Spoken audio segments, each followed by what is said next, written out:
Hi, I'm Johnny Baier, the Executive Director of the American Banjo Museum in Oklahoma City. This week, we're spotlighting the 2020 inductees into the American Banjo Museum Hall of Fame. Every day, we're going to be visiting with one of our honorees or their representatives. Today, we've got a real treat for you. There was a guy who was a burning creative soul in music, never satisfied with the status quo. He developed a new way of playing and listening to the five-string banjo. He was a showman, a composer, a vocalist. He did everything. His name was Don Reno. Don Reno passed away in 1984, but his name and his legacy continues to grow in the banjo world. Today, we're going to be visiting with his son, Don Wayne Reno, and get a chance to talk about the amazing life and career of Don Reno. So let's welcome Don Wayne Reno. So happy to be here. Hi, Don. I'm so delighted that you're going to take some time and go over your dad's career with us. And of course, this is going to be some of your life and career as well. You grew up around music, you grew up around the banjo. What is your first memory of hearing your dad making music, either around the house or on stage? The banjo was one of the first sounds that I can remember ever hearing in my life. Just something that was always in the house. It was a normal thing. A banjo was a part of the fabric of our, growing up. It was awesome. One of my fondest memories is of Dad in his later years, watching him give banjo lessons to students at our house when I was probably 7, 8 years old. Is what got me interested in the banjo, was watching him give lessons to other banjo players. He always took time. Banjo players would come by our house at all times, and it was a great experience. I learned my first banjo licks watching him teach somebody else how to play. Now, by the time that happened, your dad was pretty well established. And I'm wondering, did you know or were you aware that he was something really special in music or the banjo world? Yeah, we always knew that. I mean, the teachers knew it at school before I got there. Um, so that's another thing that got me into the banjo, was the fact that the principal knew who Dad was, and they wanted me to play banjo in a play at school. So they sent me home with a banjo and said, "Hey, get your dad to teach you how to play Coming Around the Mountain." And that's exactly what we did. He taught me how to play, the first rolls of that song, and I played it in the play at school. It was always music in our house. It was the biggest part of what we were. Let me ask you this. Did your dad ever share memories of his youth and early banjo activity with you while you were growing up? Oh yeah, he built a banjo when he was 5 years old, and strung it up with screen wire from the back door. And he always said, "I wish I could find that banjo again," but he never did. So we'll move forward a little bit with your dad's career. He teamed up when he had been established a little bit locally. He teamed up with Arthur Guitar Boogie Smith back in 1940. Yep. If a lot of people are not aware, your dad and Arthur Guitar Boogie Smith co-wrote Feuding Banjos, which ultimately became dueling banjos and kind of the banjo anthem of the current generation. But Right. Arthur Smith got the credit for writing it. How come your dad wasn't included on that? It's a very interesting story, and very heartbreaking on our end of the Hmm. situation. In 1955, when Dad and Arthur recorded the Feuding Banjos, as it was called then, uh, Dad was in the process of starting Reno and Smiley at the time, and he had went back to work with Arthur for a little while in between. And the story, as he told me, was he sold his part of Feuding Banjos to Arthur for $100, which back in 1955 you could still do. After that, you could only sell, 50% of your song. But he sold his part of that for $100. That is a heartbreaking story. And let's have it heard here and now, if you're not already aware. Don Reno is the co-writer of Feuding Banjos. And Absolutely if the was. mo- if the money isn't there, let's make sure the credit is given where it's due. Exactly. Wow. There's mansions down there in South Carolina that we don't own. let's let's go to another part of your dad's career. Maybe you can shed some light on. He had, for most of his career, played a particular Gibson mastertone banjo that Mhm. he and everyone knows as Old Nelly. How did Right. he get his hands on that banjo? Do you know the story? I do. In 1949, when he was working with Bill Monroe, uh, he and I think the Stanley brothers were there in Bristol, Tennessee, and Earl Scruggs had been after the Granada banjo that Dad purchased from Snuffy Jenkins back in the, I'm not even sure when he got that, but it was way back in the day. But Earl had been after that banjo and wanted it for years. When Dad got back from overseas in 1945 or 6, the banjo had been under the bed, and fiddle rosin had melted all over the neck of it while it was under the bed. So he got it out and fixed it back up. And Earl came to Bristol and had the old Nelly banjo with him then, and offered to trade Dad. So Dad played it, and he's like, "Okay, you finally brought me something that I can, I like." So Dad traded for the 1938 RB75 to Earl, and gave Earl the Granada and a D28. He throwed in a D28. He wanted that banjo so bad. Wow, that is a true piece of history, all banjo history. Snuffy Jenkins, Earl Scruggs, and Don Reno trading Yeah, banjos in one story. What a yeah, great story. It's like the red violin of banjos. it is. It's the Holy Grail, I have to say. Let me ask you this. Maybe you can shed some light on when your dad was invited to join Bill Monroe's Bluegrass Boys, he chose instead to enlist in the Army. Do you know how he felt about making that? Was a career and life changing decision he made. Has he ever talked about how he made that decision? Yeah, the whole reason Dad enlisted in the Army to begin with was his brother got drafted. So he wanted to go with him and be with his brother, and didn't want him to go overseas alone and all that. So he enlisted when he was 17. And soon as he enlisted, they separated him anyway. They offered him special service. He turned it down. And I think he regretted that, the rest of his life because of the things he had to endure. He was Merrill's Marauder, Mhm. um, China, Burma, India, and they kicked his butt pretty good, but he made it out. He was one of just a few that made it back home. We appreciate and thank him for his service and what he did. Now, when he got back from service, it is told often that he really intentionally wanted to create a new style of playing the five-string banjo to differentiate himself from Earl Scruggs. And he Hmm. obviously achieved that goal. My question is, were he and Earl good friends, or were they rivals, or were they maybe a little bit of both? Oh no, Dad and Earl were super good buddies. There was never any rivalry between them two. Now, the public, they rivaled them, but as far as they were together, no, there was no rivalry. Dad actually got offered the job with Monroe before Earl in 1943. Dad went in the service. Earl got the job.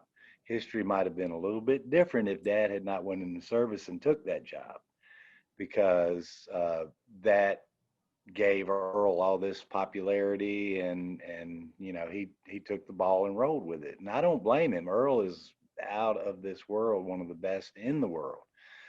But there was no rivalry between them. I saw them together one particular time when we were in Bean Blossom, Indiana. The first time I met Earl, uh, he was playing with his sons, and when he saw Dad, he combed his hair back. He had it down, kind of trying to be in the young scene. And when he saw Dad, he pulled his comb out and combed his hair back and got it all looking good.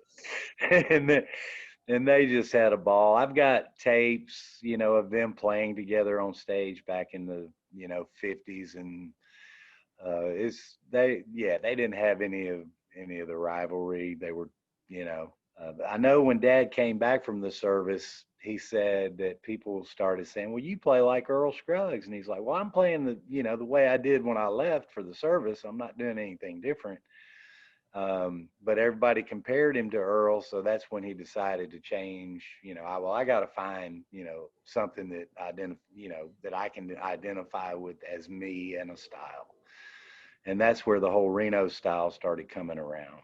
Well, he certainly changed the way we listen to the banjo and the way the world hears the banjo and the way a lot of guys play the banjo. Now, obviously, he was a great, great, and very, very creative musician. Somewhere along the way, your dad also became a real crowd-pleasing showman. Was he a natural entertainer, or did he really have to work at that? Well, I think that goes back to his days with Arthur Smith and doing TV work, and they had all these skits and things like that they had to do. And I think that definitely helped him as far as being a showman. He grew up from age 12 on, doing TV and radio. And back then you had to entertain. It was not so, everybody, they played great, don't get me wrong, but it had to be something entertaining to go along with that.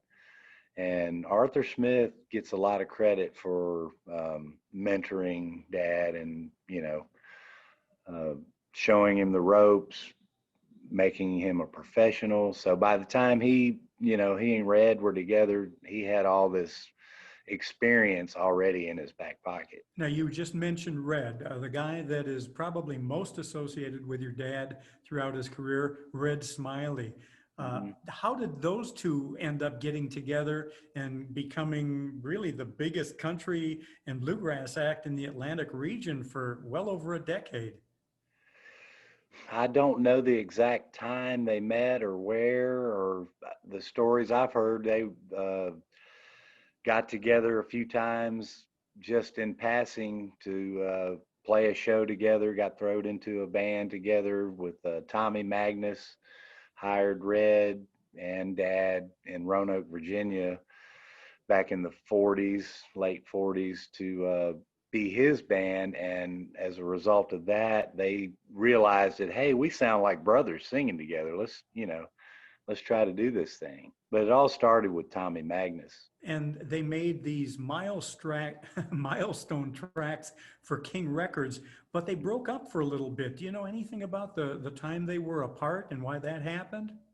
It would have been about 1969 or 70 that Dad was feeling, he wanted to do something different. It wasn't anything to do with, them not getting along. Red had health problems, diabetes, and things like that, and couldn't travel as much. So they decided to split. Red would stay in Roanoke and do the TV show, and Dad would go out, and he partnered with Bill Harrell. And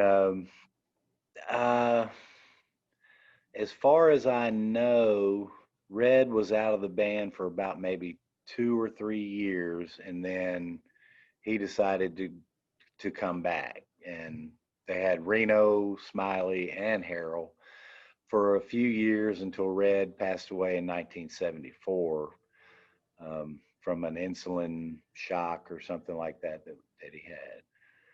And that was super heartbreaking for Dad. I'll never forget the day. That's the only time I think I've ever seen my dad cry, was the day that Red Smiley died. What a nice partnership they had all those years. And you're right, they did sound like brothers. What an amazing blend of voices. Mm-hmm. Now, as the Tennessee Cut-Ups evolved, again with after Bill Harrell, Ronnie and you and your brother Dale were also part of the band. I guess I have to ask, Does being Don Reno's son make it easier or harder for a guy in that situation? Well, while he's alive, it makes it a lot easier, but after he's gone, it makes it a lot harder because, I think you're held up to um, a level that sometimes you can't quite get there. I mean, I had never considered myself anywhere the banjo player that my dad was. I just always loved what he did and wanted to try to copy him. Ronnie, on the other hand, he played mandolin. He started with dad when he was like 8 years old, grew up in the Reno and Smiley era, was there for everything. So it was probably easier for him. For me, I was the only one that, tried to play banjo or wanted to play banjo. So I was held up to that. And I'm still held up to it. I'm still learning from dad. I'm still trying to get all his stuff down. I don't think I ever will. There's certain things that he did that only he can do. I've never heard anybody else do them. There's a lot of people out there that try, but they can't do, get the tone and the feel that dad had. And you can't beat a guy at his own game. Never. He truly was once in a world, and we were so lucky to have been able to have him part of our banjo world. Now, let me ask you, there's a lot of people who have been influenced, obviously, by your dad, and I'm Hmm. sure you hear tributes on a constant basis when you're around other banjo players. Do you have any favorites or most memorable comments others have made about him that you could share with us? Oh, wow. I mean, there are so many banjo players out there that play Reno style. I'm very grateful that we have Jason Skinner out there in the world because he kind of keeps it alive on Facebook and stuff like that and is always recording certain breaks that dad played on certain songs. Um, but every banjo player that I ever met in my career always spoke highly of dad, and they could always show you something that he showed them, and they would show it to me. And it was awesome. I really loved the camaraderie that all the banjo players out there. When we rolled into a show, the banjo players would start congregating at our motorhome, and dad spent time with each and every one of them, and it's been a source of so much pleasure for me over the years. Even now, when we go back and play shows at different places, the people come up and tell me stories about dad spending time with them, or when I was 10 years old, your dad took me, around the back of his motorhome and showed me how to play this, and they would show me the exact lick that he showed them. And that is just that makes me feel so good. During his lifetime, your dad really didn't get the recognition that he deserved, as far as I'm concerned, and a lot of people are concerned. But since his passing, his name seems to be growing. Do you think that's going to be a trend that keeps going on for future generations, that Don Reno to be a bigger name and gets the recognition he really should have? Yeah, I think that is definitely it's going on as we speak. I think his music stands up for itself, uh, and you can't take history away. It can change as time goes on, but as far as Dad's legacy of music goes, I mean, it's deep and wide. And anybody that comes into bluegrass music, if they want to learn about bluegrass music, they're going to have to go through Reno and Smiley and Don Reno's banjo playing to learn the history of it. So the history will not go away, I don't think. Well, his music is as fresh today as when he played it, and that's the real test, a test of Yeah. time when it holds up and it's still engaging, and Hmm. it sounds like it's today. It sounds like a Yeah. new trendsetter. So that Hmm. is the genius of Don Reno. Don Wayne Reno, we want to thank you for sharing these memories of your father and his life and your life with him. We are so delighted to finally be able to recognize Don Reno with induction into the American Banjo Museum Hall of Fame. And as we broadcast this interview during the week of October 16th, we want to invite anyone that's listening right now to join us at 7 p.m. Central Time on Facebook Live, or the link that will be on the American Banjo Museum website, to see Don Wayne Reno inducted into the American Banjo Museum Hall of Fame, and to once again say thank you to Don Wayne Reno, who will be accepting for his dad. Don, thanks so much. I'm looking forward to it. And just as a side note, Dad died on October 16th, 1984. Very appropriate date to be honored. Thank you, Hmm. Don, and we look forward to seeing you all on October 16th. For now, I'm Johnny Baier. Thanks again. Thank you.